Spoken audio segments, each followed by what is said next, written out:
ताज्या व महत्त्वाच्या घडामोडी जाणून घेण्यासाठी चॅनलला सबस्क्राईब करा व बेल आयकॉनला क्लिक करा। मालेगावमध्ये 70 वर्षीय वृद्धाचा खून, कॅम्पातील सोमवार बाजारपेठ संकुलात नशेकरीचा विळखा, येथील महिला असुरक्षित, स्थानिकांचा आरोप।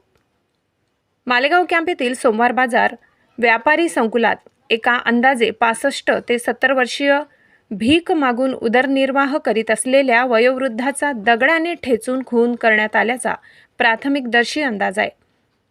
सदर या इसमाचा मृतदेह शवविच्छेदनासाठी मालेगाव सामान्य रुग्णालयात पाठविला आहे। घटनास्थळी अप्पर पोलीस अधीक्षक अनिकेत भारती, पोलीस उपविभागीय अधिकारी सूरजकुमार गुंजाळ, कॅम्प पोलीस ठाण्यातील पोलीस अधिकारी कर्मचारी पोहोचले होते।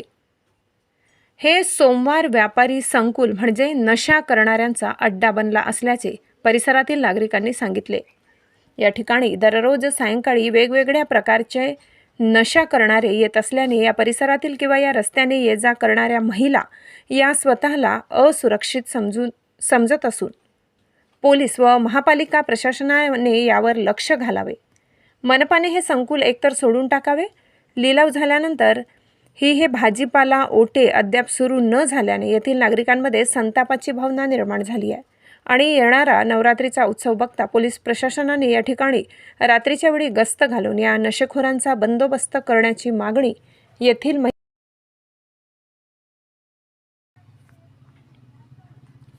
एस9 टीव्ही न्यूजसाठी गणेश शिंदे, मालेगाव। काय सांगू शकता इथे? या मार्केटच्या समोरच आमचं घर आहे। आमचं वडिलोपार्जित घर आहे। इथे जवळजवळ 100 वर्षापासून आमचे सगळ्यांचे घर आहेत या ठिकाणी। आणि या ठिकाणी जसं मार्केट तयार झालं आम्हाला खूप आनंद वाटला होता की चला बा काहीतरी चांगलं काम होते। पण जसं ते मार्केट सुरू तर झालंच नाही आहे, परंतु असं बेदास एकदम भंगार पडलेलं आहे ते। त्यामुळे तिथे रात्री 10 वाजेनंतर 8 वाजेनंतर दारू पिणारे लोक, नशा करणारे लोक येऊन बसतात। त्यामुळे आमच्यासारख्या लेडीजला जर रात्री काही खाली उतरून एखाद्या दुकानातून एखादी इमर्जन्सी वस्तू आणायला जायचं असेल तर ती सुद्धा भीती वाटते की या इथून क्रॉस करायचं की नाही करायचं बा।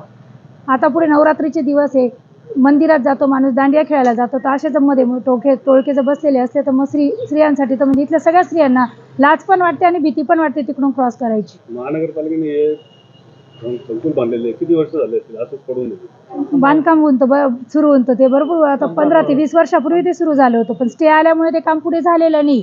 आणि आता काही त्यांनी पुढचे गाळे फक्त चांगले करून बांधून सुरू करून दिले। जो हा मधला पट्टा आहे तो पूर्णपणे सोडून दिलेला आहे। एक तर ते बंद केलं पाहिजे, एक तर महानगरपालिकेने चालू केलं पाहिजे, नाही तर मग जो हा एरिया सुरू नाही तिथे पूर्णपणे कंपाऊंड बांधून एक रात्रीचा सिक्युरिटी गार्ड दिला पाहिजे, CCTV कॅमेरे पाहिजे की जेणेकरून आज एक गरीब म्हाताऱ्या व्यक्तीची एवढी हत्या झाली म्हणजे फार मोठी गोष्ट झालेली।